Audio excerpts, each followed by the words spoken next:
Well, the federal Liberals have yet to say what exactly they mean, what they plan to do when it comes to gun control in Canada, but we do know one thing. They plan to have more gun control, from signing the UN Markings Treaty, the UN Arms Trade Treaty, saying that they want to get handguns and assault weapons off our streets, but not really saying what they mean, handing over power to the RCMP. All of that's on the table, but it's all very vague. I want to turn to Tony Bernardo now. He is Executive Director at the Canadian Shooting Sports Association. See if he has any clues and if he's maybe reading the tea leaves the same way that I am. Tony, welcome. Thanks for joining me. Well, thank you for having me, Brian. For in terms of the tea leaves, wow, I'm not sure that anybody can read this mess. Well, Uh, let me throw out a couple of points here and see if maybe we can read something in. There's been a couple of media moments of late from people that might be seen as sympathetic to the government's view that fewer Canadians should have guns.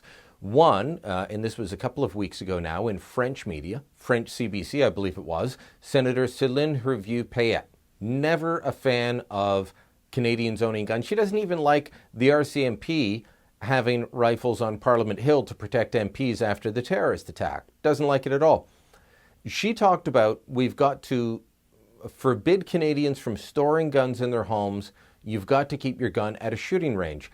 That's one of several points made by Chris Lewis, the former commissioner of the Ontario Provincial Police, in a long and rambling and confused op-ed that he did for CP24. To me, those two things don't seem coincidental. To me, it seems like people are trying to lay the groundwork for saying you can't have a gun in your home ever. well, this is the second one for the former deputy commissioner, who's now the chief of police for North Bay, I believe. But this is the second one in a few weeks for him. I think he kind of liked the notoriety he got out of the first one. But his stuff is absolutely ludicrous. He and the good senator are talking about storing firearms at gun clubs. So let's take a sort of average type size gun club with 1,000 members. Each one's got 4 handguns. You got 4,000 handguns on site being guarded by a $15 an hour security guy. What could possibly go wrong, Tony? I'm not I, sure what you're I getting at. I don't know. I know that the police lose their guns out of their armored lockups all the time. They won't even tell you how many they lose. I know that the Canadian military loses them out of their armories, and they can't even tell you how many they lose.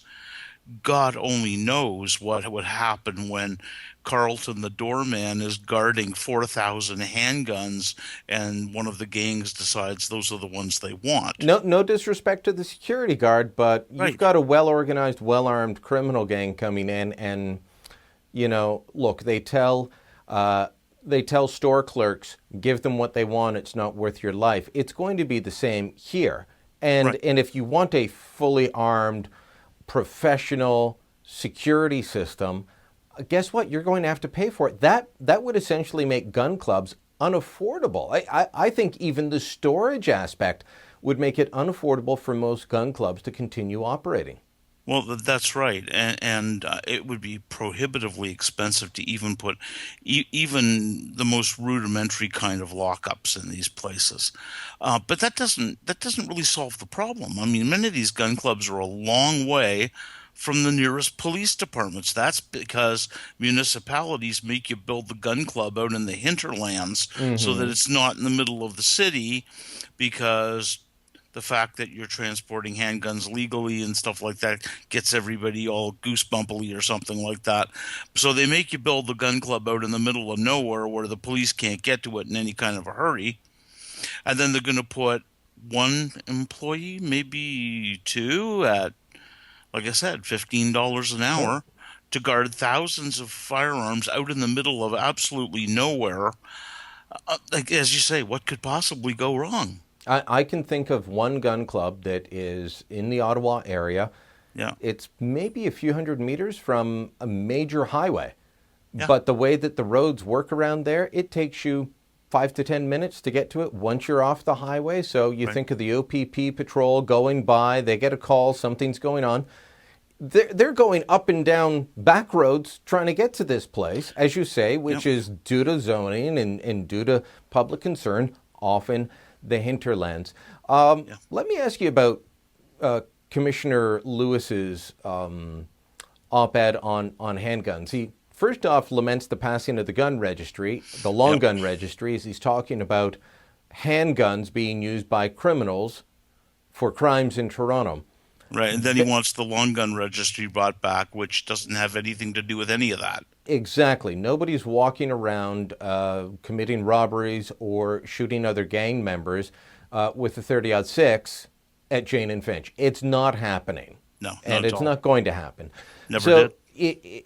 it's a bizarre claim off the top, but then he goes through and he describes how gun laws are really strict here in Canada, and it's hard to get guns in Canada, and these guns are mainly smuggled in from the U.S. So to deal with the gun crime being committed by people that are smuggling guns in from the United States, let's make it harder to get a handgun in Canada. Yeah, that makes a lot of sense. We're once again going to punish people who have obeyed all the laws for the actions of a few criminals, right? Okay, but he says a bunch of other things that are really awful. Like he says the only purpose of a handgun is to kill people. I believe his officers carry them. His officers, the very ones that he's in charge of, carry handguns. Do they carry handguns to kill people?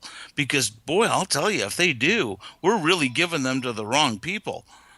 He does say at one point that only the military, police, security guards, and he said maybe some legitimate target shooters should be allowed to have handguns. You and I say things like we're worried about people that want to grab guns, and people, oh, you're just crazy. No one wants to do that. Then you've got someone like Chris Lewis, a man who's held high position, a man who has some sway with politicians, coming out and saying exactly that, and people Yeah. just nod and they don't bat an eye about it. Well, I think that the hardest thing to take is when it happens with the firearms owners. They see this happening. This story's gone all over Canada. And yet they go, oh, well, yeah, but we don't believe that. Again. How many times do they have to hear the same story before they start to get it in their head that these people are genuinely aggressive towards us and, and My dangerous? I hate to use the word favorite, but I guess the best example to me is what happened in High River. Yeah. And still nobody held to account for what happened there, the mistakes made. Yep. In fact, people promoted. Let me ask you another question. You were a member of the Firearms Advisory Council for the federal government. Your term expired at the beginning of 2016. That's correct. I've been a member all the way back to Anne McClellan. Okay, so you've been a Long member time. through Liberal and Conservative governments. That's right. You That's gather right. and provide advice to the government of the day. That's correct. Do you have any word that you're going to be back on in terms of being a voice for law-abiding firearms owners across the country? No, we got a very polite letter from the minister saying that our term on the committee expires as of January 1, which of course is passed now, and that they had not decided yet who will be on the makeup of the new committee. There's certainly no doors shut, and certainly very polite, and lots of thank yous for serving the government of Canada, et cetera, but no information whatsoever. Interestingly, it seems that Tony, I know that they want to have medical professionals on there. I know they want to have gun control groups on there. Yep. Fine, but I just hope that they don't shut you or other voices like yours out from being on the Firearms Advisory Council. It can't just be people who are against guns. That would be like having the anti-car lobby in charge of a automobile advisory committee. It wouldn't make sense. Yeah, we're putting people who aren't medical doctors onto surgical committees and stuff like that. Yeah, the crazy thing is that that's exactly how they got C-68. Was they layered up these committees with very few people who knew anything about firearms. But I'll tell you, one of the big dangers of a committee like this is that they put you on the committee, but then they completely outnumber you. So, they can claim they've consulted with the firearms community of Canada, but of course what you said didn't make a difference. It didn't matter. All right. Well, we'll They do continue to that. monitor it, and we'll continue to talk to you. All the best. And Yeah, thank you. Tony, thanks for coming on. Take care. Thank you, Brian. All right, drop me a line on what you think is going on whether it's Commissioner Lewis's op-ed or Senator Crazy Pants. I mean, Senator Céline Hervieux-Payette. Brian at therebel.media.